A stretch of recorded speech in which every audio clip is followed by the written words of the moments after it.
Hello नमस्कार राधे राधे जय श्री कृष्णा। कैसे हैं आप सभी लोग? आप सभी लोगों से काफ़ी टाइम के बाद मुलाकात हो रही है और आपको जाते जाते मैंने बताया भी था पिछले सेशन में कि मैं कुछ काम से आउट ऑफ स्टेशन रहूँगा, इसलिए मैं अवेलेबल था नहीं और ऐसी जगह पे था जहाँ से क्लासेस लेना पॉसिबल नहीं था मेरे प्यारे बच्चे। तो उसके लिए मैं माफ़ी चाहता हूँ हाथ जोड़ के आप सभी से, लेकिन वापस आ चुका हूँ तो बिल्कुल एकदम ज़बरदस्त और बेहतरीन तरीके से हम लोग अपनी तैयारी को आगे बढ़ाएंगे। तो फटाफट जल्दी से अपनी पेन कॉपी उठा लीजिए। ये सेशन भी आपका रिकॉर्डेड ही रहेगा और रिकॉर्डेड सेशन रखने का सिर्फ एक ही मतलब है कि वहां पे जब हम प्रैक्टिस क्लास करते थे तो सिर्फ क्वेश्चंस करते थे और क्वेश्चंस के कॉन्सेप्ट नहीं डिस्कस कर पाते थे, लेकिन यहाँ पे ऐसा कुछ भी नहीं है। आपको क्वेश्चंस के साथ साथ उसके कॉन्सेप्ट भी जरूर हम लोग डिस्कस करते हुए चलेंगे। तो दोस्तों आज हम लोग जो डिस्कस करने वाले हैं वो 31 अगस्त 2024 का शिफ्ट 1 है। ठीक है, तो बहुत ही प्यारे प्यारे प्रश्न हैं इस शिफ्ट में और बेहद खूबसूरत तरीके से हम लोग पढ़ने वाले हैं। तो आइए शुरुआत करते हैं अपने सेशन की। बाकी बातचीत तो हम लोग सेशन के बीच में करते रहेंगे। पहला प्रश्न आप सभी के सामने है। एक 105 मीटर लंबी रेलगाड़ी 60 किलोमीटर प्रति घंटे की चाल से चलती है और 175 मीटर लंबी दूसरी रेलगाड़ी जो 54 किलोमीटर प्रति घंटे की चाल से समान दिशा में चल रही है को पार करने में पहली रेलगाड़ी को कितना समय लगेगा? पहली रेलगाड़ी को कितना समय लगेगा? ये मेरी बातों को आप बहुत ध्यान से समझना। सर ये बताओ, दो ट्रेनें हैं और दोनों ही ट्रेनें सेम डायरेक्शन में जा रही हैं, तो ये बताओ अगर एक ट्रेन की लेंथ 105 मीटर है और दूसरे ट्रेन की लेंथ 175 मीटर है, एक ट्रेन की लेंथ 105 मीटर है, दूसरे की लेंथ 175 मीटर है और जिसकी लेंथ 105 मीटर है उसकी जो स्पीड है वो 60 किलोमीटर पर आवर है। कितना? 60 किलोमीटर पर आवर। और जो दूसरी ट्रेन है उसकी जो स्पीड है वो 54 किलोमीटर पर आवर। तो मेरे प्यारे प्यारे दोस्तों आपको ये चीजें बतानी है कि जब दो ट्रेनें एक दूसरे के ही सापेक्ष चल रही हो, सेम डायरेक्शन में चल रही हो, तो जाहिर सी बात है जिस ट्रेन की स्पीड ज्यादा होगी वो धीमी स्पीड वाली ट्रेन को क्रॉस कर जाएगा। आपने कहा सर जी बिल्कुल। आपको बिल्कुल यहां पे किसी भी तरीके का डाउट नहीं होना चाहिए। जब दो व्यक्ति दौड़ रहे होते हो तो जिसकी स्पीड ज्यादा होती है वो आगे निकल जाता है, जिसकी स्पीड कम होती है वो पीछे निकल जाता है। ये तो क्लियर हो गया कि भैया इसकी स्पीड ज्यादा है तो ये इस ट्रेन को क्रॉस कर देगा। लेकिन यहां पे जो कॉन्सेप्ट समझने वाली बात है वो ये है कि सर जब दो ट्रेनें सेम डायरेक्शन में चल रही होती हैं तो क्या होता है कि उनकी जो स्पीड होती है वो क्या होती है? आपने कहा सर उनकी स्पीड घट जाती है, क्योंकि रिलेटिव स्पीड क्या होगी, वो दोनों की स्पीड का क्या लेते हैं हम? डिफरेंस लेते हैं। ऐसा क्यों करते हैं कि जैसे जब दो लोग रेस कर रहे होते हैं तो भाई दोनों लोग ही अगर हम दौड़ रहे हैं तो आपको भी पता है कि एक दूसरे को क्रॉस करने में थोड़ा सा समय लगता है। क्यों? क्योंकि दोनों सेम डायरेक्शन में चल रहे हैं, लेकिन अपोजिट डायरेक्शन में चल रहे हैं तो एक इस दिशा में जा रहा है एक दूसरी दिशा में, वो एक दूसरे को जल्दी क्रॉस कर लेते हैं। तो इस केस में जब वो अपोजिट डायरेक्शन में होते हैं तो उनकी रिलेटिव स्पीड जो होगी दोनों की स्पीड का सम होगी, लेकिन जब दोनों सेम डायरेक्शन में जा रहे हैं तो उनकी जो रिलेटिव स्पीड होगी उनकी एक्चुअल स्पीड का डिफरेंस होगी। तो आपने कहा सर जो हमारी रिलेटिव स्पीड होगी वो कितनी हो जाएगी? तो 60 और 54 का जो डिफरेंस आएगा वो कितना आ जाएगा? आपने कहा सर 6 किलोमीटर पर आवर। कितना मेरे भाई? 6 किलोमीटर पर आवर आ गया। ठीक है, अब जो दूसरी बात यहां पे समझने वाली है कि सर जब कोई ट्रेन क्रॉस कर रही है एक दूसरे को तो ट्रेन किसी आदमी, पेड़ या किसी खंभे को क्रॉस करती है तो हमेशा अपनी लंबाई के बराबर दूरी तय करती है। लेकिन जब वही ट्रेन किसी दूसरी ट्रेन को क्रॉस कर रही है, प्लेटफॉर्म को क्रॉस कर रही है या फिर किसी टनल या ब्रिज को क्रॉस कर रही हो तो उस केस में जिस भी टनल को क्रॉस कर रही होगी या प्लेटफॉर्म को क्रॉस कर रही होगी या ट्रेन को क्रॉस कर रही होगी तो अपनी स्पीड प्लस सामने वाली आर्टिकल की स्पीड के बराबर डिस्टेंस तय करेगी। ठीक है, क्या मेरी बात ध्यान से समझना? बस बशर्ते जो दूसरी वाली आर्टिकल होनी चाहिए उसकी व्यक्तिगत अपनी कुछ लेंथ होनी चाहिए। ठीक है, क्योंकि आदमी, पिलर और किसी भी खंभे का, पेड़ का जो होता है ना उसकी कोई व्यक्तिगत अपनी लेंथ नहीं होती है, मतलब उसकी जो चौड़ाई होती है वो कुछ भी नहीं होती, उसको नगण्य मान के चलते हैं। तो हमेशा उस केस में ट्रेन अपनी लंबाई के बराबर ही दूरी तय करती है। ठीक है, तो आपको यहां पे क्या ज्ञात करना है? तो सबसे पहले देखते हैं कि समान दिशा में चल रही है तो आपको ये देखना पड़ेगा कि सर टाइम बराबर क्या होता है। टाइम बराबर होता है मेरे बच्चे, टाइम बराबर होता है distance upon speed, distance upon speed. तो जो डिस्टेंस होगी वो कितनी होगी, तो मैंने अभी आपको बताया कि दोनों ट्रेनों की लंबाई के बराबर।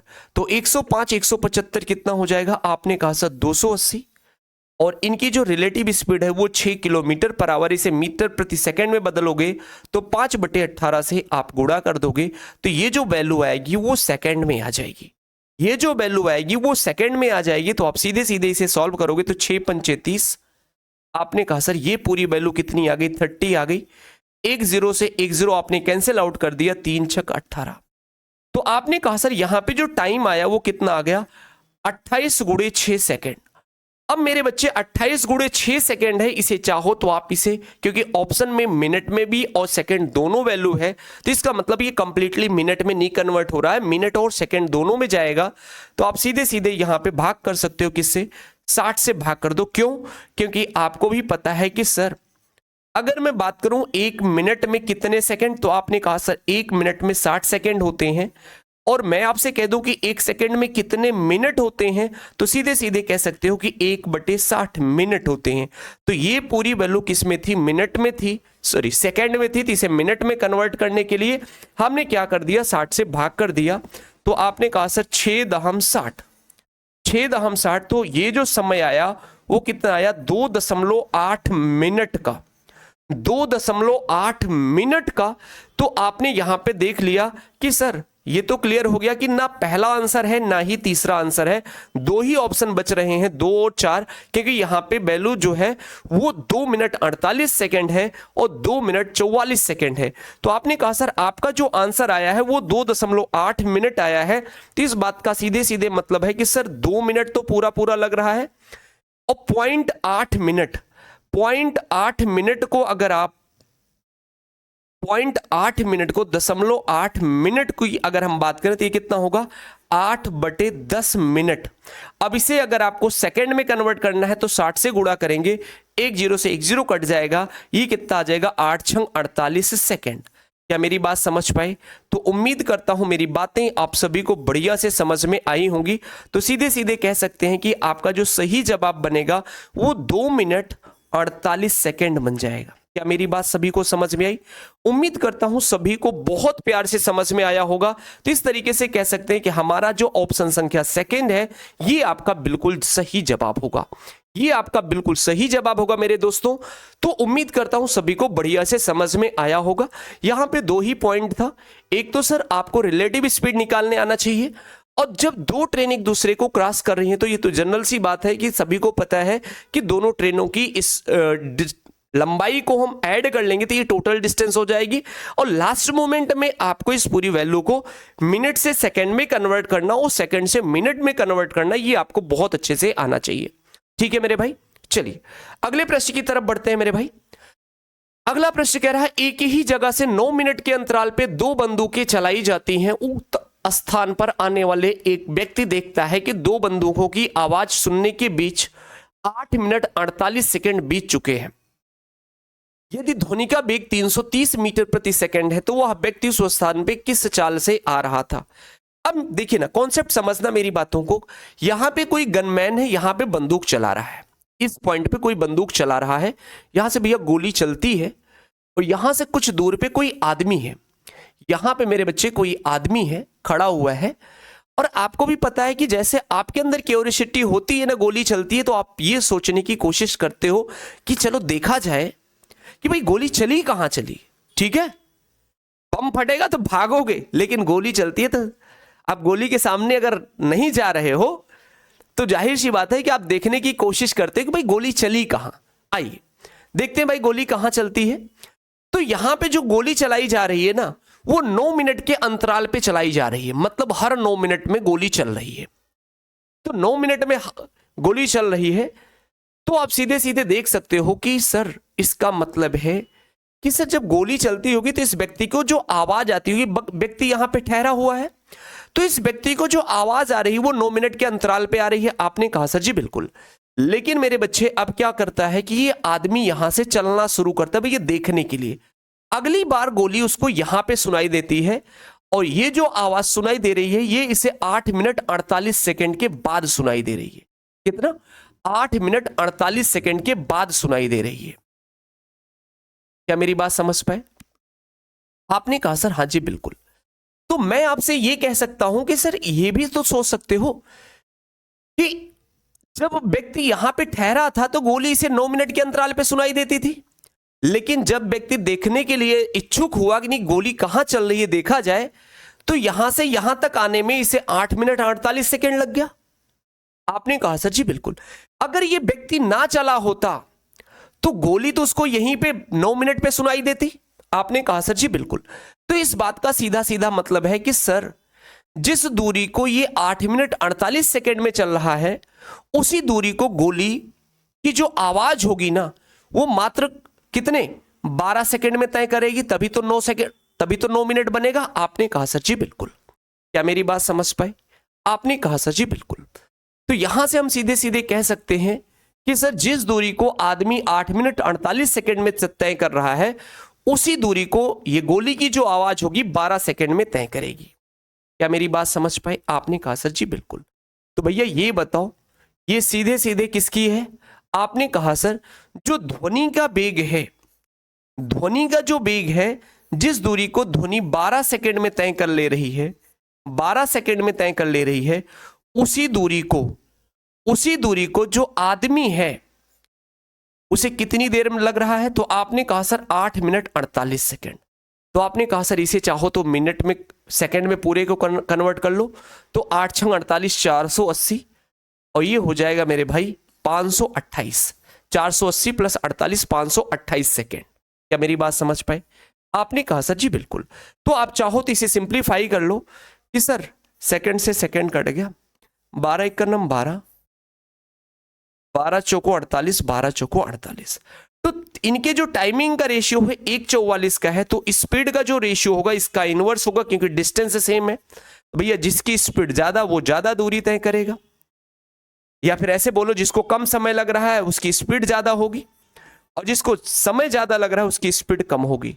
तो 44:1 यहां पे इसकी जो स्पीड है वो कितनी है ध्वनि की? 330 है, 330 है। तो 44 की वैल्यू 330 है, तो आदमी की स्पीड 1 है, तो 1 की वैल्यू कितनी होगी? आपने कहा सर 330/44। 330/44 इसे सॉल्व करते हैं तो आपने कहा सर 11 से कट जाएगा, 11 चौको 44, 11 तिया 33, ठीक है। 30/4, 30/4 आ गया। तो आपने देखा कि यहां पे इसकी जो स्पीड है वो 30/4 क्या है? मीटर प्रति सेकंड है। 30/4 मीटर प्रति सेकंड है। आपसी स्पीड किलोमीटर पर आवर में जानना चाह रहा है, तो इस 30/4 को आप किलोमीटर पर आवर में कन्वर्ट करना चाहते हो तो 18/5 से आप गुणा कर दोगे। तो आपने कहा सर 2 दूनी 4, 15 दूना 30, 2 9 18, 5 3 15, तो 9 3 27। तो हम कह सकते हैं उस आदमी की जो स्पीड होगी वो 27 किलोमीटर पर आवर होगी। कितना मेरे भाई? 27 किलोमीटर पर आवर हो गया। ये तो प्रॉपर हो गया आपका डिटेल तरीका। लेकिन इसी प्रश्न को अगर आपको एग्जाम में बनाना रहेगा तो आप कैसे करोगे मेरे बच्चे? ध्यान से समझना मेरी बातों को। अब सीधे सीधे इस प्रश्न को हवा में उड़ाने हैं। हवा में अगर उड़ाना है तो आप कैसे करोगे मेरे भाई? ध्यान से समझना कि सर ये जो गोली है वो 9 मिनट के अंतराल पे चल रही है और आदमी को 8 मिनट 48 सेकेंड बाद सुनाई दे रही है। तो 8 मिनट 48 सेकेंड और 9 मिनट का डिफरेंस कितना है? आपने कहा सर 12 सेकेंड। क्या मेरी बात समझ पाए? आपने कहा सर जी बिल्कुल। तो सीधे सीधे चाहो तो इसे आप सेकंड में सबको कन्वर्ट कर लो, तो ये कितना आया था? आपने कहा सर ये 528 आया था, ये 12। तो भैया जो वैल्यू ज्यादा है वो किसकी स्पीड होगी? जिसकी स्पीड ज्यादा है। तो जाहिर सी बात है कि भाई ध्वनि की आवाज ज्यादा होगी कंपेयर देन आदमी के। तो आपने कहा सर ये 12, ये 528, तो ये इनकी स्पीड हो जाएगी। तो इसे सिंप्लीफाई कर लेते हैं, 12 एक नम 12, 12 चौको 48, 12 चौको 48। तो भैया ध्वनि की स्पीड 44, आदमी की स्पीड 1, ठीक है। तो 44 की वैल्यू 330 है, तो 1 की वैल्यू कितनी हो जाएगी? आपने कहा सर 330/44। लेकिन स्पीड को किलोमीटर पर आवर में कन्वर्ट करना है तो सीधे 18/5 से गुणा कर देते हैं। इसे सॉल्व कर लेते हैं, ये हमारा आंसर आ गया। फटाफट जल्दी से करते हैं। 11 चौको 44, 11 तिया 33, ठीक है भाई। 5 छक 30, सर 2 दूनी 4, 2 तिया 6 और 2 नमा 18, 9 तिया 27। कह सकते हैं कि आदमी की जो स्पीड होगी वो 27 किलोमीटर पर आवर होगी। आपने यहां पे एक चीज देखा, हमने सीधे क्या कर दिया कि जो 9 मिनट के अंतराल पे चल रही थी, तो यहां पे आवाज इसे 8 मिनट 48 सेकेंड पे सुनाई दे रही है, तो इसे 9 मिनट को ब्रेक करते हैं 8:48। अब 9 मिनट होने में कितना समय लगेगा, 12 सेकेंड और चाहिए। तो बस जो समय ज्यादा है हम उसको स्पीड कंसीडर कर लेते हैं। तो जिसकी स्पीड ज्यादा होगी वो किसकी होगी, आपने कहा सर ध्वनि की स्पीड होगी, और जो वैल्यू कम है वो किसकी स्पीड होगी, आपने कहा सर ये हो जाएगी आदमी की स्पीड। बस इसी रेशियो को हम कंपेयर करके सीधे आंसर कर सकते हैं, ठीक है भाई। आइए अगले प्रश्न की तरफ बढ़ते हैं। अगले प्रश्न में कह रहा है कि सर एक गांव में 60% परिवारों में एक के पास गाय है और 30% परिवारों के पास एक भैंस है। मेरी बातों को ध्यान से समझना भाई। भाई देखो बहुत शिद्दत से पढ़ा रहा हूं क्योंकि स्टूडियो में गर्मी भी बहुत है, ठीक है, लेकिन फिर भी मैं आपके लिए समय निकाल के सारी चीजों को मैं पढ़ा रहा हूं। तो बहुत आराम से आप लोग पढ़िए और बहुत ही खूबसूरत सा सेशन रहेगा। मजेदार मजेदार कॉन्सेप्ट आपको समझाते हुए चलेंगे, ठीक है। अब मेरे भाई ध्यान से समझना कि गांव में 60% परिवारों के पास एक गाय है। कितना, 60% परिवारों के पास एक गाय है, ठीक है भाई। 30% परिवारों के पास एक भैंस है और 15% परिवारों में से प्रत्येक के पास एक गाय और एक भैंस दोनों है। अब चाहे तो हम यहां पे मेरे भाई सीधे क्या लगा सकते हैं, आपने कहा सर बैन डायग्राम से भी इस क्वेश्चन को आप सर सॉल्व कर सकते हैं। देखिए ना ध्यान से भैया, छोटी सी बात अगर मैं बताऊं तो ये गांव था, ये गांव था और आपको पता है कि ये पूरा गांव है, ये पूरा गांव है और इस गांव की जो जनसंख्या है मान लेते हैं ये पूरा 100% है। ये जो भैया गुलाबी रंग का मैंने एक रेक्टेंगल बना दिया है, ये पूरे गांव की आबादी को शो कर रहा है, ये 100% है। इसमें से मेरे भाई सीधे सीधे अगर हम बात करें तो भैया ये छोटा वाला गोला गाय का है और बड़ा वाला जो गोला है ये भैंस का है, ठीक है। कह रहा 60% परिवारों के पास एक गाय है, तो भैया ये गाय वाला जो गोला है ना, ये पूरा पूरा 60% है। पूरा पूरा कितना है, आपने कहा सर 60% है, ठीक है भाई। मतलब इस पूरे गोले की जो वैल्यू है वो कितनी है, 60% है। और भैंस आपने कहा सर 30% है, ठीक है, आपने कहा सर जी बिल्कुल। लेकिन ये बताओ 15% परिवार ऐसे हैं जिनके पास गाय और भैंस दोनों हैं। 15% ऐसे परिवार हैं जिनके पास गाय भैंस दोनों है। तो ये बताओ वो कौन से परिवार होंगे जो इस एरिया में आते होंगे, गाय भैंस जिनके पास दोनों है, आपने कहा सर जी बिल्कुल। तो भैया आपने कहा सर ये वैल्यू कितनी है, आपने कहा सर 15%। लेकिन पूरे गांव में कितने लोगों के पास गाय है, तो आपने कहा सर इस पूरे गोले में 60% है, तो 15 तो सर ये हो गए क्योंकि गाय भैंस दोनों में इंक्लूड है। तो बचे हुए कितने, आपने कहा सर बचे हुए 45% ऐसे हैं जिनके पास सिर्फ गाय है। क्या है, 45% ऐसे लोग हैं जिनके पास सिर्फ गाय है। और इस पूरे भैंस की अगर हम बात करें तो इसमें 30% है, तो 15% तो भाई भैंस में भी कंसीडर हो गए। तो बचे कितने, आपने कहा सर 15%, आपने कहा सर जी बिल्कुल। तो मेरे दोस्तों आपने देखा जिनके पास गाय है वो केवल गाय है 45%, जिनके पास केवल भैंस है वो कितने हैं 15%, और जिनके पास दोनों हैं वो 15। तो आपने कहा सर 15 15 30 45 कितने हो गए, आपने कहा सर 75। तो 75% परिवार ऐसे हैं जिनके पास गाय है या भैंस है या गाय भैंस दोनों है। तो पूरे गांव की जो आबादी है वो कितनी है, 100% है। तो इसका मतलब हम कह सकते हैं कि 25% ऐसे लोग होंगे जिनके पास ना तो कोई गाय है ना ही कोई भैंस है। तो हमें इन्हीं 25% की वैल्यू बतानी है। तो गांव में कितने ऐसे परिवार हैं जिनके पास गाय या भैंस नहीं है। तो भैया गांव की जो टोटल पॉपुलेशन है वो कितनी है, 960 है। तो यहां पे इस 100% की वैल्यू 960 है। तो सीधे सीधे कह सकता हूं कि 1% की वैल्यू 9.6 होगी। तो 25% की वैल्यू कितनी हो जाएगी, या फिर मैं ऐसे ना करके कैलकुलेशन में आप नहीं फंसना चाहते हो तो सीधे सीधे देखो मेरे बच्चे कि सर 100% की वैल्यू 960 है, तो 25%, तो 100% का कितना 1/4। 1/4 ही तो 960 25% होगा 100 का। आपने कहा सर जी बिल्कुल। तो 960 का 1/4 कर दोगे तो कितना आ जाएगा? 4 दूनी 8, 4 चौको 16, 240। 240 ऐसे परिवार हैं जिनके पास ना तो गाय है ना ही भैंस है। क्या मेरी बात सभी को समझ में आई? अगर समझ में आ गई है मेरे भाई, तो साथ साथ जो बच्चे अभी अभी सेशन में आए हैं उनसे भी रिक्वेस्ट है, अगर आपको सेशन अच्छा लगता है तो अपने दोस्तों तक भी इसे फॉरवर्ड करिएगा। जो बच्चे पहली बार इस चैनल पे आए हैं तो चैनल को सब्सक्राइब कर लीजिएगा और बेल आइकन को भी प्रेस कर लीजिएगा कि जैसे ही कोई वीडियो अपलोड होता है या मेरी कोई लाइव क्लास रहती है तो आपको उसका नोटिफिकेशन मिलता रहे। ठीक है भाई, आइए अगले प्रश्न की तरफ बढ़ेंगे। एक डेयरी वाला प्रति लीटर दूध के लिए 6.4 रुपए का भुगतान करता है, वह फिर दूध में पानी मिलाता है और मिश्रण को 8 रुपए प्रति लीटर में बेचता है, जिससे उसे 37.5% का प्रॉफिट हो। तो ग्राहक द्वारा प्राप्त दूध में पानी का दूध से अनुपात क्या है? तो भाई ये बताओ, पानी से दूध का अनुपात क्या होना चाहिए ताकि उसे 37.5% का प्रॉफिट हो? बहुत ही प्यारा, बहुत ही खूबसूरत, एकदम लाजवाब, जबरदस्त प्रश्न है। अगर मेरे बच्चे जो पढ़ने का सही तरीका है वो ये है कि जब भी कोई क्वेश्चंस आपके सामने आए तो एक बार वीडियो को, क्योंकि रिकॉर्डेड सेशन देख रहे हो तो वीडियो को पॉज करिए, एक बार खुद से लगाने की कोशिश कीजिए। अगर लग जाता है तो वेल एंड गुड, नहीं लगता है तब फिर आप वीडियो को चलाइए, देखिए आपने कहां पे गलती की, क्या ऐसा अप्रोच जो आप नहीं ले पा रहे थे आपको लेना चाहिए, ताकि अपनी गलतियों से ही आपको सीखना रहेगा। आप देखिए, कोई भी इंसान अगर अपनी गलतियों से सीखता है ना एक दिन वो बेस्ट हो जाता है, मतलब बेहतर हो जाता है। भाई आज मैंने कोई गलती की, अगर मैंने उसमें सुधार नहीं किया तो फिर वही गलती करूंगा, फिर वही गलती करूंगा। कहते हैं ना, एक बार जो गलती करे इंसान कहते हैं, ठीक है, लेकिन जो बार बार गलती करे उसे क्या कहते हैं? पाकिस्तान कहते हैं। तो पाकिस्तान तो हो नहीं तुम लोग, अच्छे बच्चे हो भाई, आ जाओ मेरे भाई।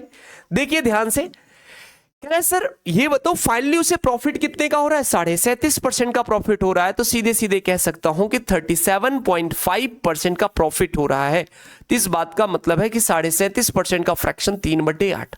अब ये मत कह देना कि सर 3/8 कैसे आ गया।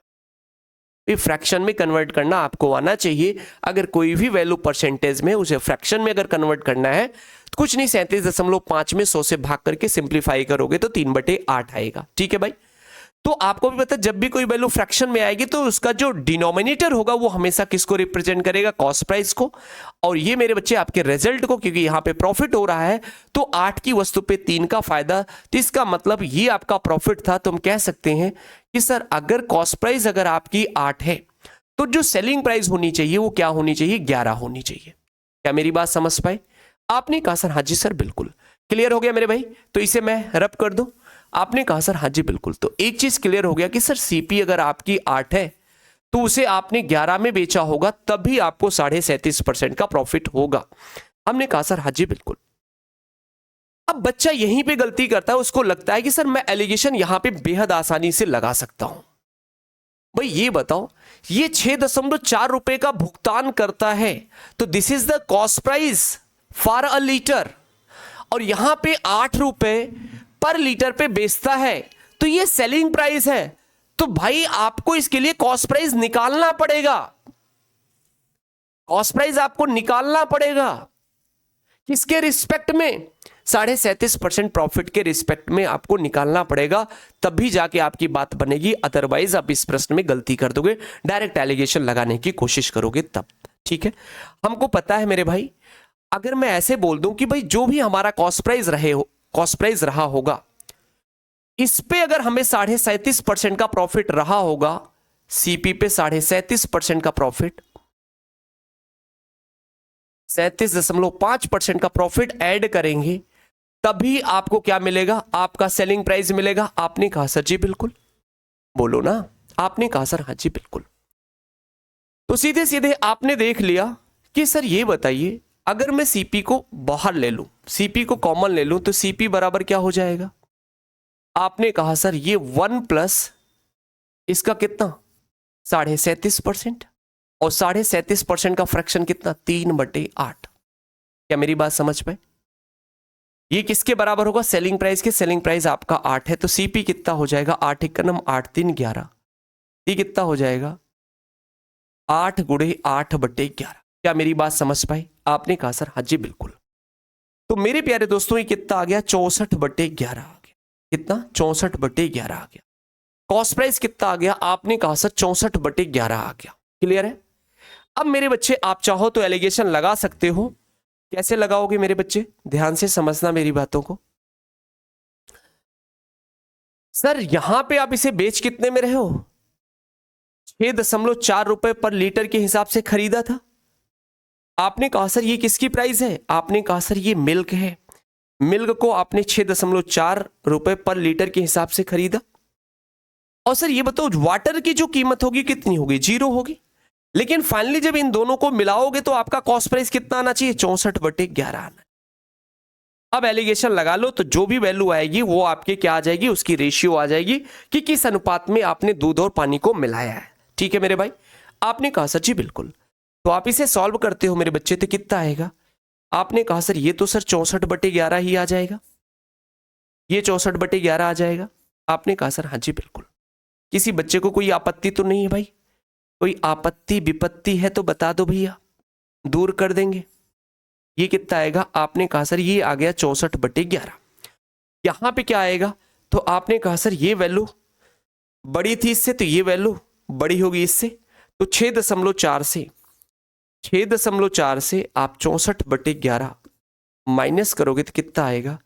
11 चौक 44, 11 छंग 66, 4 70, 70.4 माइनस 64/11। क्या मेरी बात समझ पाए?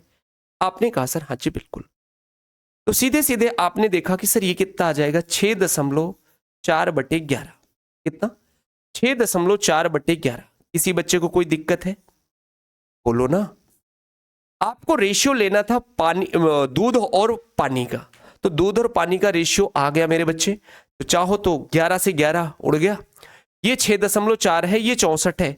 इनका जो कटेगा तो ये 1 को 10 में कटेगा। तो फाइनली कह सकते हैं कि जो मिल्क होगा वो 10 रेशियो होना चाहिए और पानी 1 रेशियो होना चाहिए। तो 10 और 1 का अनुपात होगा। लेकिन प्रश्न में आपसे दूध पानी का ना पूछ करके पानी दूध का पूछा है, तो मतलब 1:10 हो जाएगा। ऑप्शन सेकंड आपका बिल्कुल सही जवाब होगा। बहुत ही प्यारा, बहुत ही खूबसूरत सा प्रश्न है। उम्मीद करता हूं आप सभी को बढ़िया से समझ में आया होगा। ठीक है भाई, चले मेरे बच्चे आइए अगले प्रश्न की तरफ बढ़ते हैं। अगला प्रश्न कह रहा है 135, 171, 192 का महत्तम समापवर्तक क्या होगा? ठीक है भाई। अब देखिए ना, जब भी इस तरीके के प्रश्न आपको मिले तो आप प्रश्न में कोशिश कीजिए ना कि बहुत ज्यादा सॉल्व करने की कोशिश ना कीजिए। प्रश्न को यहीं से उड़ाने की कोशिश कीजिए कि सर अगर HCF है तो जाहिर सी बात है कि ये संख्याएं किससे कटनी चाहिए? इन ऑप्शन से कटनी चाहिए। तो 10 से तो कटेगी नहीं, क्योंकि ये तो नहीं कटेगी, ना ये कटेगी ना ये होगा। सर 8 से भी नहीं कटेगा। आपने कहा सर जी बिल्कुल। रही बात 9 की, तो सीधे सीधे चेक करते हैं। 9 2 11 1 12, ये संख्या भी 9 से नहीं कटेगी। एक ही ऑप्शन बच रहा है, ऑप्शन 4। मतलब सीधे सीधे कह सकते हैं कि हमारा जो HCF होगा वो 3 हो जाएगा। ये तो आपका एग्जाम अप्रोच हो गया। लेकिन अगर आप इस प्रश्न को करना चाहते हैं तो सीधे देखिए ना, 135 के आप फैक्टर करोगे तो क्या होता है? 15 9 135 होता है। तो ये कह सकते हो कि सर 9 गुणे 15 मतलब 3 गुणे 5। क्या मेरी बात समझ पाए? तो आपने कहा सर 3 की पावर 3 गुणे 5। ठीक है मेरे भाई? आपने कहा सर जी बिल्कुल। अगर मैं 171 की बात करूं तो 171 क्या होता है? 19 9 171 होता है, मतलब 3 की पावर 2 गुणे 19। अगर मैं 192 की बात करूं तो 192 की अगर हम फैक्टर करें तो ये कितना हो जाएगा? आपने कहा सर ये हो जाएगा 64 तिया 192। 64 क्या होता है सर? 2 की पावर 6 होता है गुणे। अब आपको यहां पे HCF पता करना है, तो हाईएस्ट कॉमन फैक्टर। यहां पे सर 3 की पावर 1 है, यहां 3 की पावर 2 है, यहां 3 की पावर 3 है, यहां 2 की पावर 6 है, यहां 19 है, यहां 5। इन तीनों में सबसे बड़ा जो फैक्टर जो तीनों में कॉमन है वो क्या है? आपने कहा सर 3 की पावर 1 ऐसी वैल्यू है जो सब जगह कॉमन है। तो हमारा जो HCF होगा वो कितना होगा? 3 होगा। क्या मेरी बात समझ पाए? उम्मीद करता हूं मेरे हर बच्चे को बहुत अच्छे से, बहुत बेहतरीन तरीके से सारी चीजें समझ में आ रही है। ये तो फैक्टराइजेशन मेथड हो गया, मैंने आपको ऑप्शन से भी करना बताया। आप चाहें तो इसे डिफरेंस मेथड से भी कर सकते हैं। डिफरेंस मेथड में क्या करते हैं, इनमें इनके बीच के जो जिनका सबसे छोटा डिफरेंस होता है उस पे जाते हैं। 171 192 आपने कहा सर अगर मैं बात करूं तो इधर 19 2 21 डिफरेंस कितना आया 21। 21 का मतलब या तो 21 होगा या फिर 21 का फैक्टर होगा, तो 21 का फैक्टर 3 7। तो आपने कहा सर 7 से अगर हम काटते हैं तो 7 एक नम 7 कितना आया 65 कटेगा नहीं, इसका मतलब 7 भी नहीं होगा, तो फिर सीधे सीधे हमारा जो आंसर होगा वो 3 हो जाएगा। सीधे आगे बढ़ जाते हैं। क्या मेरी बात समझ पाए? आपने कहा सर हाँ जी बिल्कुल। देखिए दोस्तों क्वेश्चन नंबर 6 हम लोग देखते हैं। कह रहा सबसे बड़ी संख्या ज्ञात करो जिसे 310 550 और 728 से विभाजित करने पे समान शेषफल बचे। तो ये भी एक प्रकार से कह सकते हो कि आपको इस प्रश्न में HCF निकालना है। तो ऐसे प्रश्नों के लिए हमें ज्यादा समय नहीं वेस्ट करना है। हम चाहे तो ऐसे भी कर सकते हैं सर 310 550 और 728। मेरे प्यारे दोस्तों इनका जो डिफरेंस होगा भाई 310 और 550 का डिफरेंस कितना 240। 728 और 550 इनका डिफरेंस कितना होगा?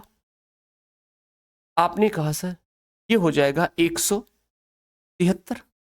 बोलो भाई 173 या 178 ऐसे कुछ होगा, क्या होगा देख लो भाई।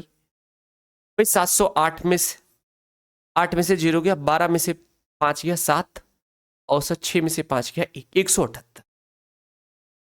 तो सर या तो 240 और 178 के फैक्टर कर लो, इनका जो HCF होगा वही इनका HCF होगा, ठीक है। या फिर मैं यहां पे ज्यादा अपना दिमाग ना चलाऊं, अपने क्वेश्चंस को आसानी से करना चाहूं तो थोड़ा सा दिमाग लगा लो। सर ये 22 है, 22 का मतलब 2 गुणे 11। सर ये 222 है, इसका मतलब 2 गुणे 111। सर ये 212 है, इसका मतलब सीधे सीधे कह सकते हो कि सर 4 गुणे 53। क्या मेरी बात समझ पाए? 4 3 12, 4 5 20 21, ठीक है। आपने कहा सर हाँ जी बिल्कुल। तो सर क्या ये नंबर 11 से डिविजिबल है? आपने कहा सर जी नहीं, 310 11 से नहीं कटेगा, तो ये तो क्लियर हो गया कि तीसरा ऑप्शन नहीं होगा। क्या ये 111 से कटेगा? जी नहीं, नहीं कट सकता है। सर 53 से, क्योंकि यहां पे देखिए ना यूनिट डिजिट पे 0 है, 53 से भी कटने का प्रश्न नहीं बनता है, तो ऑप्शन चौथा भी कट गया, एक ही ऑप्शन बचता है 2। अब 2 से अगर हम भाग कर रहे हैं तो 2 से भैया 310 भी कटेगा, 550 भी कटेगा, 728 भी कटेगा। तो इस प्रत्येक कंडीशन में हमेशा आपको रिमाइंडर कितना मिलेगा? आपने कहा सर रिमाइंडर हमें क्या मिल जाएगा? 0 मिल जाएगा। क्लियर है?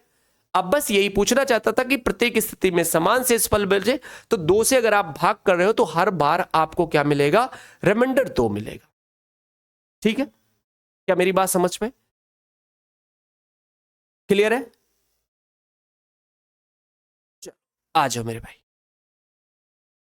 अगला प्रश्न देखते हैं। 335 मीटर लंबी रेलगाड़ी 18 सेकंड में खंबे को पार करती है, तो रेलगाड़ी की गति किलोमीटर प्रति घंटा में ज्ञात कीजिए। बेहद आसान सा प्रश्न है, ध्यान से समझना सारे लोग। सर 335 मीटर लंबी रेलगाड़ी है, स्पीड अगर आपको बतानी है तो भाई ये बताओ किसी खंबे को क्रॉस कर रहे तो अपनी लंबाई के बराबर की दूरी तय करेगी, तो स्पीड बराबर क्या होगा? Distance upon time. क्या मेरे भाई? स्पीड बराबर डिस्टेंस अपॉन टाइम। ये कितना आ गया? 335 बटे 18। अब मेरे बच्चे जो ये स्पीड आएगी वो किस में आएगी? मीटर प्रति सेकंड में आएगी। हमें चाहिए किलोमीटर पर आवर में, तो अपनी कैलकुलेशन को आसान करने के लिए हम क्या करते हैं, इसे किलोमीटर पर आवर में यहीं कन्वर्ट कर लेते हैं, क्योंकि हमें 18 दिख गया तो हमें पता है जब इसे हम किलोमीटर पर आवर में कन्वर्ट करेंगे तो 18 बटे 5 से गुणा करेंगे, तो 18 से 18 कट गया, 5 से काट देते हैं, 5 6 30, 5 7 35। इसकी जो स्पीड आ गई वो आ गई कितनी? 67 किलोमीटर पर आवर। कितना मेरे भाई? 67 kilometre per hour. Option A आपका बिल्कुल सही जवाब है। सभी को समझ में आया भाई? मेरी हर बात बहुत प्यार से आप सभी को समझ में आ रही होगी, ठीक है। देखिए इस सेशन का जो मेन उद्देश्य है वो यही है कि हर बच्चा छोटी सी छोटी बात को समझ पाए और धीरे धीरे उसका मैथ में इंटरेस्ट डेवलप हो, ठीक है। बहुत जल्दी आप लोगों के लिए एक प्रॉपर बैच भी लेके आने वाला हूं, मान लीजिए कि ज़्यादा से ज़्यादा 10-15 दिन मैक्सिमम टाइम काम शुरू है एप्लीकेशन पे, तो जल्दी से जल्दी आपको सारी चीज़ें मिलना शुरू हो जाएंगी। तो बिल्कुल परेशान नहीं होना। जिन बच्चों को लगता है कि उनकी मैथ कमज़ोर है, चाहे वो किसी भी एग्जाम की तैयारी कर रहे हों, अगर उनके यहाँ मैथ पूछा जाता है तो मेरी गारंटी है उनके मैथ के दुख दर्द को कैसे दूर किया जाए। भाई दुनिया के दुख दर्द वैसे दूर करना तो मेरे बस का है नहीं, लेकिन हाँ मैथ एक ऐसी बीमारी है, इसका दुख दर्द आपका दूर कर दिया जाए। ठीक है, बाकी और कोई दुख दर्द होगा तो उसके लिए फिर भैया मंदिर जाओ या फिर उस खुदा के पास जाओ जिसे आपने खुदा बना लिया है। ठीक है, कह रहा है सर 7 पुरुष या 10 महिलाएं 10 दिनों में 100 मीटर दीवार बना सकते हैं।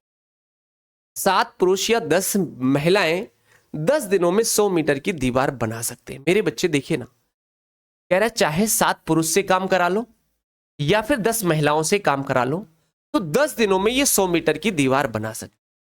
इस बात का सीधा सीधा मतलब है कि 7 male that are equal to 10 female. आपने कहा सर जी बिल्कुल, तो चाहे 7 महिलाएं से काम करा लो, चाहे 7 पुरुष से काम करा लो, चाहे 10 महिलाओं। कभी बोलते वक्त अगर मेरे मुंह से कोई गलती हो गई ना तो माफ करिएगा, क्योंकि भाई देखो ना बहुत सुनसान एरिया में हूं, यहाँ पे मेरे सामने कोई भी नहीं है। अमूमन क्या होता है कि एक टेक्निकल स्टाफ रहता है, वो ऐसी कंडीशन है नहीं कि मैं भी एक टेक्निकल स्टाफ एफोर्ड कर सकूं, तो खुद ही सारी चीजें करता हूं, खुद ही चलाता हूं। ठीक है कि नहीं, तो इसलिए थोड़ा सा आपको परेशान नहीं होना है, आराम से पढ़ना। अगर कोई बोलने में कोई गलती होती है तो उसे आप समझ सकते हो कि हो सकता है बाई मिस्टेक, बाई डिफॉल्ट ऐसी गलतियां हो सकती। दूसरी चीज, कभी क्वेश्चंस कराते समय कैलकुलेशन में अगर कोई गलती होती है, जो गलती मैं बार बार कर रहा हूं आपको दिख रही है, तो उसको आप जो सही है उसे कंसीडर करना, मेरी गलतियों को इग्नोर करने की कोशिश करना।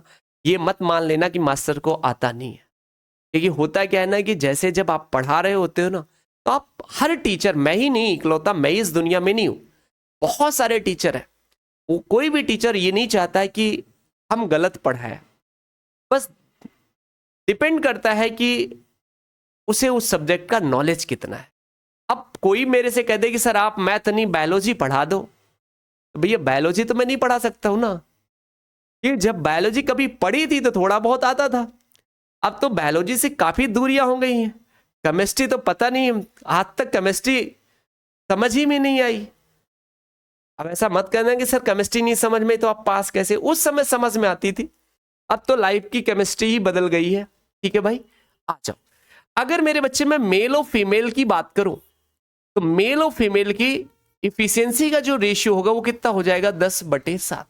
हम कह सकते हैं आदमी की क्षमता अगर 10 है तो महिला की क्षमता 7 होगी। क्लियर है? आपने कहा सर जी बिल्कुल। तो सीधे सीधे चाहे आप मेल के बिहाफ पे बात कर लो चाहे फीमेल के बिहाफ पे बात कर लो, ठीक है, कह रहा है हाँ जी बिल्कुल। तो सीधे सीधे देख लो, 7 पुरुष या 10 महिलाएं, 7 पुरुष या 10 महिलाएं, ठीक है, 10 दिनों में 100 मीटर दीवार बना सकते। ठीक है भाई, आपने कहा सर जी बिल्कुल।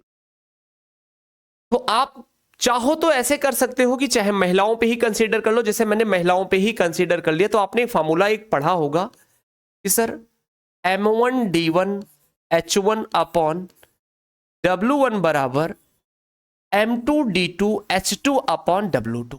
ठीक है भाई, घबराना नहीं भाई, W2 भाई। ठीक है मेरे बच्चे, आपने कहा सर जी बिल्कुल। तो यहां पे आप कहोगे सर महिलाएं तो अलग अलग है, पुरुष भी अलग है, तो कैसे आप इन्हें कंसीडर करोगे? तो किसी एक को मान लो भैया, जैसे यहां पे 7 पुरुष है 10 महिलाओं के बराबर हैं, तो फाइनली आपके पास 600 मीटर की दीवार बनाने में किसकी आवश्यकता है? 14 पुरुषों की। अगर 7 पुरुष 10 महिला के बराबर काम कर सकते हैं तो 14 पुरुष कितने? 20 महिला के बराबर रहेंगे। आपने कहा सर जी बिल्कुल। तो हम महिलाओं को ही कंसीडर कर लेते हैं, तो भैया 10 महिलाएं 10 दिनों में कितना? 100 मीटर दीवार बना रही है। 10 महिलाएं 10 दिनों में 100 मीटर, तो कितना बनवाना है? अब काम कितना है? 600 मीटर दीवार बनवाना है। लेकिन अब पुरुष कितने हो गए? आपने कहा सर पुरुष को तो आपने छोड़ दिया, महिलाएं पकड़ ली हैं, तो भैया 14 पुरुष और 20 महिलाएं, तो 14 पुरुष भैया 7 पुरुष 10 महिला, तो 14 पुरुष 20 महिला, तो 20 महिला और प्लस 20 महिला मतलब 40 महिला। आपने कहा सर कितने दिनों में करना है, तो हमने मान लेते हैं भैया D2 दिन, यहां पे घंटों का कोई जिक्र नहीं है तो घंटों की बात ही छोड़ दो मेरे भाई। तो सीधे सीधे आप सॉल्व करते हैं। आपने कहा सर 0 100 से 100 कट गया, 1 0 से 1 0 काट दिया, तो D2 बराबर कितना हो जाएगा 60/4। ये इधर जाएगा बेटा, 4 भाग में चला जाएगा, तो 15 चौको 60। तो आपका जो सही जवाब बना वो 15 दिन आ। और कोई जरूरी नहीं कि इस प्रश्न को करने के लिए आप पुरुष को महिला में ही बदलो भाई, आप महिला को भी पुरुष में बदल सकते हो, आपके पास क्षमता है। कहते हैं ना, मानो जब जोर लगाता है पत्थर पानी बन जाता है, ठीक है कि नहीं। तो आपकी ताकत का कुछ अंदाजा नहीं है, आप कुछ भी कर सकते हो, ठीक है। पुरुष को महिला बना दो, महिला को पुरुष बना दो, और गणित में ये सारी चीजें मुमकिन है, ठीक है। कह रहा है यदि 120 व्यक्ति प्रतिदिन 6 घंटे कार्य करके एक कार्य को 16 दिनों के भीतर पूरा कर सकते हैं, तो 64 व्यक्तियों को प्रतिदिन कितने घंटे काम करना चाहिए ताकि उस कार्य को 15 दिनों के भीतर पूरा किया जा सके। ठीक है भाई, वही फॉर्मूला जो पिछला था, 120 व्यक्ति हैं सर, प्रतिदिन 6 घंटे कार्य करते हैं और 16 दिनों के भीतर पूरा काम कर लेते हैं। मान लिया काम भैया 1 यूनिट था, ठीक है, काम 1 था। अब कह रहा है सर 64 व्यक्ति हैं, प्रतिदिन कितने घंटे काम करें। मान लेते हैं भैया x घंटे काम करते हैं, भैया x से किसी को कोई दिक्कत तो नहीं है। उसी कार्य को करना है तो कितना समय, मतलब कितने घंटे काम करना। सॉल्व कर लेते हैं भाई, 16 चौको 64,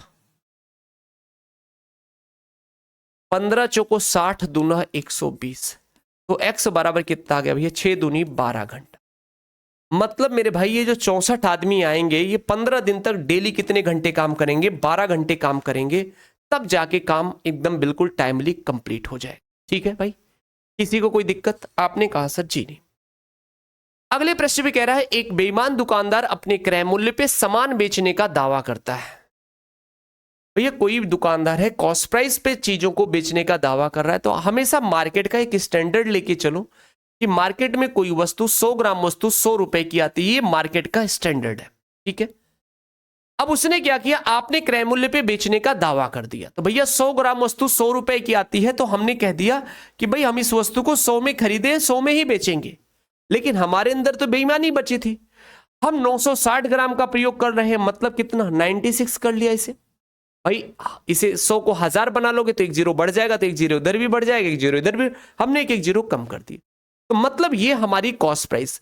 तो फाइनली ये हुआ कि हमने 96 ग्राम वस्तु दी और सामने वाले से पैसा कितने का लिया, पूरे 100 ग्राम का लिया। तो ये कह सकता हूं कि 96 रुपए की वस्तु को 100 में हमने चिपकाया है, तो हमें फायदा होगा, कितने का फायदा होगा, 4 का फायदा होगा। 4 का फायदा बेटा 96 पे, तो आपने कहा सर 4 1 24 को 96 और 1/24 क्या होती है भाई, 4 सही 1/6% होता है। तो उस बंदे को जो प्रॉफिट हो रहा है वो कितने का हो रहा है, 4 सही 1/6% का प्रॉफिट हो रहा है। क्लियर है भाई सभी को, कोई दिक्कत किसी बच्चे को। चलिए अगला प्रश्न देखते हैं मेरे बच्चे। कह रहा है किराने वाले को क्रमशः 15 रुपए प्रति किलोग्राम और 20 रुपए प्रति किलोग्राम कीमत वाले 2 प्रकार की दालों को किस अनुपात में मिलाना चाहिए ताकि 16.5 रुपए प्रति किलोग्राम कीमत वाली दालों का मिश्रण प्राप्त किया जा सके। It's a very easy and simple question. भाई 2 तरीके की दाल उसके पास अवेलेबल थी, 15 रुपए प्रति किलोग्राम और 20 रुपए प्रति किलोग्राम। इनको मिला के वो किसमें बेचना चाहता है, 16 रुपए 50 पैसे, मतलब 16.5 रुपए प्रति किलोग्राम के हिसाब से बेच। तो भैया एलिगेशन लगा दो इनकी क्वांटिटी के, वो एलिगेशन लगाओगे तो इनकी क्वांटिटी मिल जाएगी, क्योंकि एलिगेशन हमेशा किसी के रिस्पेक्ट में मिलता है। तो आपने कहा 16.5 और 15 कितना मेरे भाई 1.5, तो 20 में से 16.5 गया, ये 3.5, दशमलव हटा दिया, 5 3 15, 5 7 35, ये अनुपात क्या होगा 7:3 हो जाएगा। ऑप्शन थर्ड आपका बिल्कुल सही जवाब है, 7:3 मेरे बच्चे आपका बिल्कुल सही जवाब है। ठीक है, एक खुदरा विक्रेता नहीं भाई विक्रेता होगा, ठीक है, एक खुदरा विक्रेता अपने सामान को 150% पर अंकित करता है। और 40% की छूट देता है। यदि क्रय मूल्य 1600 रुपए है तो विक्रय मूल्य क्या होगा? ये भी बहुत सिंपल साधारण सा प्रश्न है। भाई ये बताओ मेरे बच्चे, सीधे सीधे मैं बात करता हूं कि सर ये बताओ, किसी वस्तु की कॉस्ट प्राइस अगर 100 है, अगर किसी वस्तु की कॉस्ट प्राइस 100 है तो हमने इसकी एमआरपी कितनी रखी होगी? आपने कहा सर 150% ज्यादा, मतलब लागत मूल्य से 150 ज्यादा, मतलब इसे 250 रखा होगा। अब फाइनली कह रहा है इसे 40% की छूट देता है। तो छूट हमेशा किस पे दी जाती है मेरे भाई? एमआरपी पे दी जाती है। तो 40% की अगर आपने छूट दी, अगर आपने 40% की छूट दे दी तो कितने की छूट दे दी? तो आपने कहा सर 2500 को 100 रुपए की हमने छूट दे दी। इसका मतलब हमने इस वस्तु को बेचा कितने में? 150 में बेचा। बोलो ना, 150 में बेचा। तो ये बताओ, मेरे से पूछा क्या है? विक्रय मूल्य पूछा, मतलब 150 की वैल्यू बतानी, एसपी बताना है। और इस प्रश्न में कॉस्ट प्राइस आपको दे रखा है, कॉस्ट प्राइस 100 नहीं है भाई, 1600 है। इस 100 की वैल्यू 1600 है तो ये कितना गुना है? अपने ख्याल से 16 टाइम है। तो भैया ये भी कितना हो जाएगा? 16 गुना हो जाएगा। तो 150 का 16 गुना, 16 शून्यम शून्य, 16 पंचे 80, 16 एकनम 16, 8, आपने कहा सर 2400 आपका बिल्कुल सही जवाब हो गया। ऑप्शन 4 बिल्कुल सही जवाब होगा। ठीक है भाई, क्लियर है? मेरी बातें समझ में आ रही है ना? किसी प्रकार की कोई दिक्कत तो नहीं है किसी बच्चे को? आना चाहिए मेरे भाई, ठीक है? और जब आप इसे देख रहे होते हो ना, तो हाँ या ना में जवाब दिया करो, ठीक है कि नहीं? जब आपको चीजें समझ में आ रही है, जब भी आप वीडियो देखो, तो चाहे आप शुरू में देख रहे हो या फिर बाद में भी देख रहे हो, तो जब तक आपको ये नहीं समझ में आएगा कि यार मैं अगर आपसे कुछ पूछ रहा हूं तो आपके अंदर से वो एक्सप्रेशन आना चाहिए। क्योंकि इससे क्या होगा कि आपका एक क्लास में इंटरेस्ट बढ़ेगा और धीरे धीरे आपकी समझ डेवलप होगी। आपको लगेगा कि हाँ, इस क्लास से आपको कुछ फायदा मिल रहा है। ठीक है, ये बात ध्यान रखना। ठीक है, चलो अगले प्रश्न में कह रहा है, एक वस्तु को 480 रुपए में बेचने पे एक व्यक्ति को 10% की हानि होती है। उसे इसे किस कीमत पर बेचना चाहिए ताकि 20% का लाभ हो?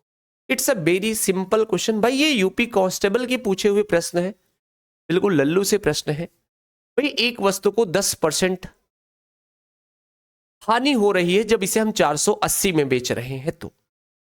ठीक है भाई, भाई सीधे सीधे देखो ना भाई, 10% की हानि कब होगी? 100 रुपए की वस्तु को जब आप 90 में बेच दो तब।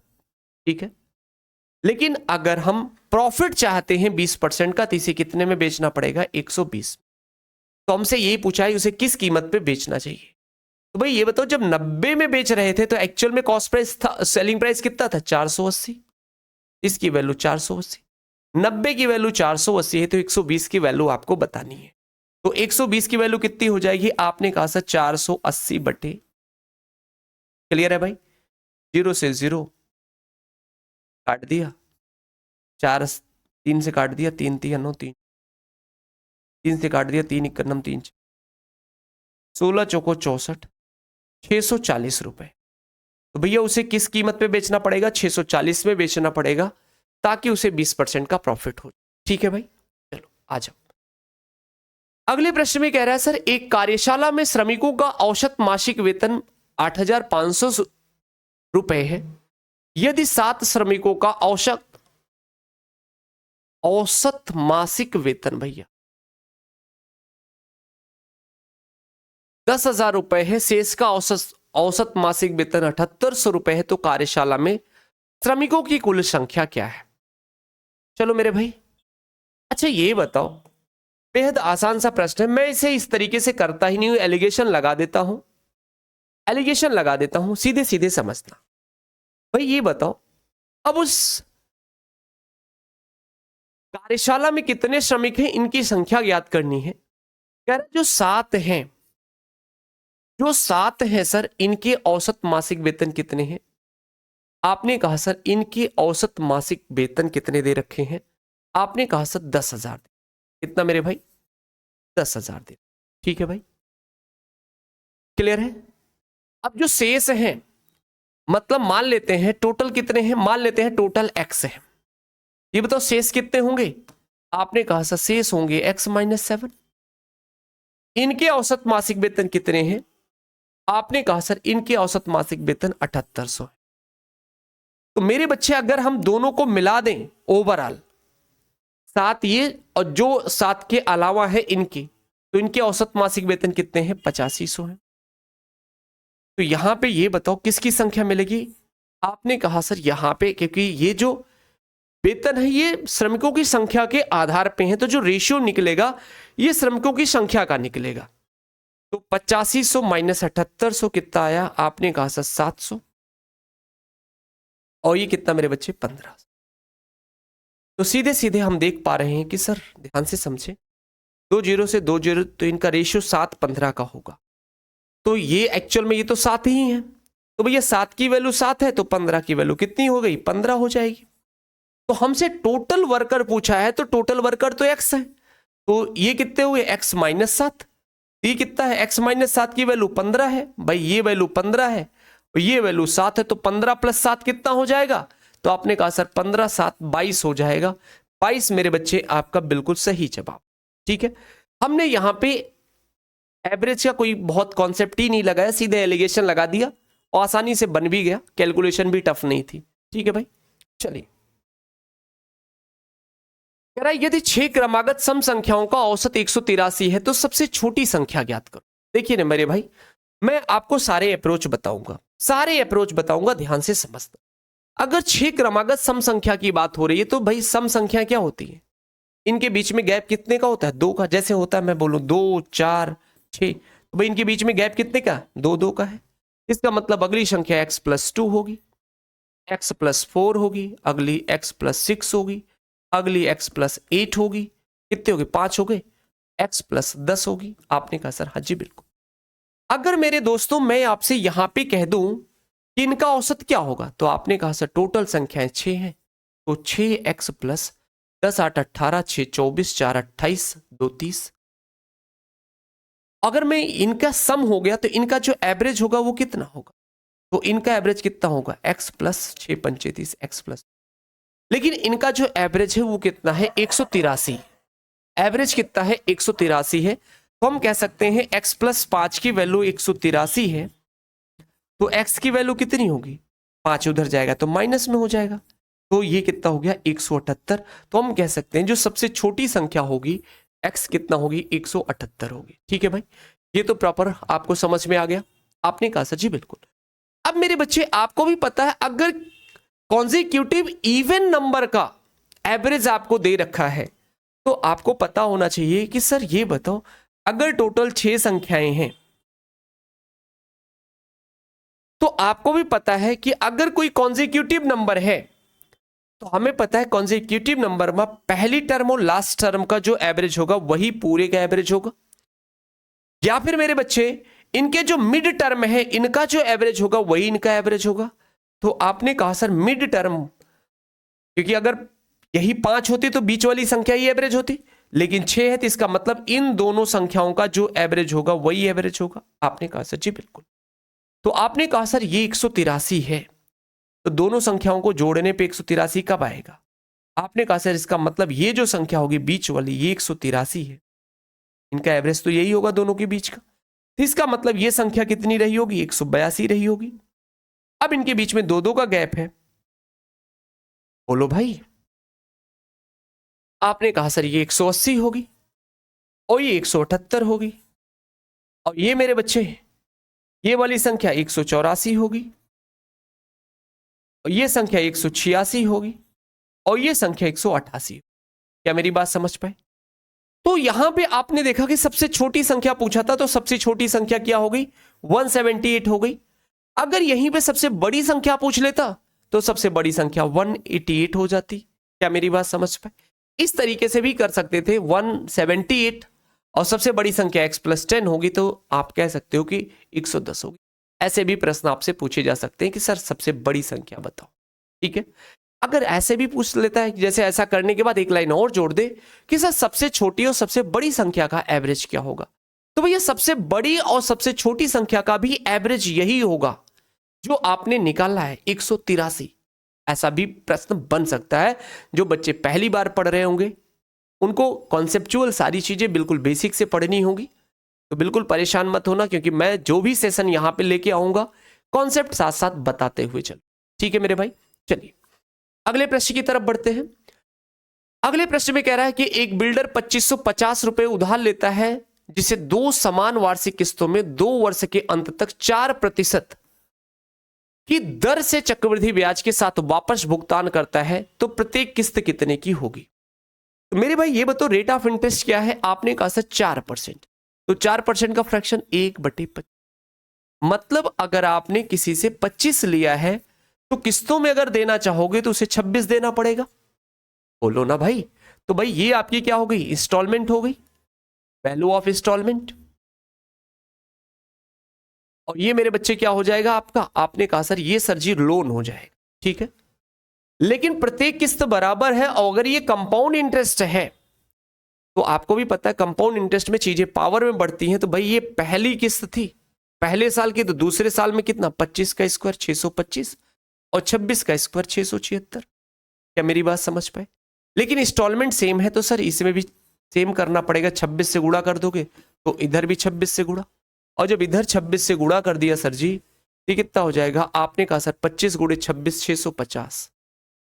तो जो आपका टोटल पेबल अमाउंट है 6 1275। कितना मेरे बच्चे? 1275। ये टोटल आपका क्या आ गया? Payable amount. और यहां पे पेबल अमाउंट है कितना? 2550 है। 2550 कितना गुना है? आपने कहा सर 2 गुना है। बोलो भाई, 75 दूना 150, 12 दूना 24। ठीक है, तो इसका मतलब जो आपकी इंस्टॉलमेंट होगी, हमसे ये पूछा वैल्यू ऑफ इंस्टॉलमेंट, तो भैया प्रत्येक इंस्टॉलमेंट 676 की है। तो ये एक की वैल्यू 2 है, मतलब 1 यूनिट का मान 2 है, तो 676 यूनिट का मान कितना हो जाएगा? 676 गुणे 2, तो 2 छंग 12 के 2, 2 सत्ते 14 1 15, और 2 छंग 12 1 13, 1352 आपका बिल्कुल सही जवाब। 1352 आपका बिल्कुल सही जवाब। क्या मेरी बात समझ पाए? आपने कहा सर हाँ जी बिल्कुल। अब मेरे बच्चे यहां पे एक चीज और भी आप सोच सकते थे। क्या सोच सकते थे? सर ये बताइए, अगर रेट ऑफ इंटरेस्ट 4% है तो 4% का फ्रैक्शन क्या होगा? 1/25, मतलब चीजें 25 से 26 होंगी। तो इंस्टॉलमेंट अगर आपकी 26 की है तो जाहिर सी बात है कि यहां पे जो भी नंबर होगा 26 का मल्टीपल होगा। तो 26 का मल्टीपल चेक करने से पहले हमने जैसे ही ऑप्शन देखा कि सर कोई संख्या 26 से कटेगी तो 2 13 से भी कटनी चाहिए, तो सबसे पहले तो देख लिया हूं 2 से ना ये कट रही है, ना ये कट रही है, ना ये कट रही है, क्योंकि यूनिट डिजिट पे सब पे क्या है? ऑड नंबर है। तो भैया ना ये आंसर होगा, ना ये होगा, ना ये होगा, यही एक ऑप्शन मुझे दिखा जो 2 से कट रहा था, तो सीधे हमने टिक कर दिया था 1352 हमारा बिल्कुल सही जवाब हो। तो हमें ज्यादा दिमाग नहीं लगाना है, थोड़ा सा बुद्धि का यूज करना पड़ेगा। क्या मेरी बात समझ पाए? तो वहां पे आप भी ऐसे चेक कर सकते हो कि जब भी क्वेश्चंस मिले तो आप सीधे सीधे देखो कि सर जो इंस्टॉलमेंट अगर पूछा है तो इंस्टॉलमेंट 26 के मल्टीपल पे आएगा, तो 26 का मल्टीपल अगर हमें चेक करना है तो 2 13 का चेक करेंगे। और पहले ही देख लिया 13 तो बहुत दूर की बात है, 2 पे ही अगर नहीं कट रहा है, 2 तो सबसे छोटा आसान है, तो हम सीधे सीधे चेक कर पा रहे भैया एक ही ऐसा ऑप्शन था जो 2 से कट रहा था। क्योंकि वहां पे एग्जामिनर ये नहीं जानना चाहता है बच्चे को कितना समय लग रहा है। अगर बच्चे को कॉन्सेप्चुअली सारी चीजें पता है तो विद इन सेकेंड प्रश्न को कर सकता है, इसलिए एग्जाम में पढ़े लिखे लोगों की जरूरत होती है। क्योंकि पढ़ लिख के जाओगे तो जाहिर सी बात है कि हर कॉन्सेप्ट आपको पहले से पता होगा, वहां पे सिर्फ आपको अप्रोच लेना पड़ेगा। अब जाओ वहां पे बिना प्रैक्टिस के जाओ, जैसे मैं अपने आप को मान लूं भाई मुझे मैथ आती है, लेकिन अगर मैं प्रैक्टिस में नहीं हूं तो एग्जामिनेशन हॉल में बैठूंगा तो वो पेपर में 100% बना सकता हूं, लेकिन मेरे लिए किसका अभाव रहेगा? समय का अभाव रहेगा। तो एक्यूरेसी तो ठीक है, मैं 15 क्वेश्चन करूंगा 15 सही करूंगा, लेकिन वो 15 क्वेश्चन में अगर 15 मिनट में कर रहा हूं तो कहां से काम बनेगा? समझ में आ रही ना? तो आपको स्पीड और एक्यूरेसी दोनों पे काम करना है, तो प्रैक्टिस बहुत जरूरी है, और फिर उसके लिए आपको ऐसे ही अप्रोच की जरूरत पड़ेगी। तो जितने भी सेशन में लेके आऊंगा वो सारे सेशन आप देख के जाना। मेरी पूरी कोशिश रहेगी कि जितने सेशन मैं आपको दे दूंगा आपके एग्जाम से पहले, सारे के सारे कॉन्सेप्ट आपकी क्लास से ही रहेंगे। ठीक है भाई, चलिए आ जाओ। अगले प्रश्न में कह रहा है कि सर 2 वर्षों में ब्याज के वार्षिक 3%, 2 वर्षों में ब्याज के वार्षिक, भाई ये दर है, कह रहा है 2 वर्षों में वार्षिक ब्याज की दर 3% पर 10,000 रुपए के लिए चक्रवृद्धि राशि और चक्रवृद्धि ब्याज क्या। क्या यार, 2 कौड़ी का क्वेश्चन पूछा। सीधे देखो भाई, भाई अगर 2 वर्ष की बात कर रहा है, 2 वर्ष का जो कंपाउंड इंटरेस्ट होगा वो क्या होगा। आपने कहा सर रेट हमारी कितनी है, 3% है, 3% है, तो 2 वर्ष का कंपाउंड इंटरेस्ट कितना हो जाएगा भैया, 3 + 3 गुणे 3/100, 3 3 6, 3 3 9, 6.09%। प्रिंसिपल कितना है, आपने कहा सर 10,000 है, भैया प्रिंसिपल आपका 10,000 है मेरे भाई, तो this is the value of 100%। Now we can say 1% is equal to 100, so your compound interest is 609, और एक ही ऑप्शन दिख रहा है 609 का, तो सीधे सीधे option 4 is the right answer. ऐसे बढ़ सकते हो आप, आसानी से कर सकते हो।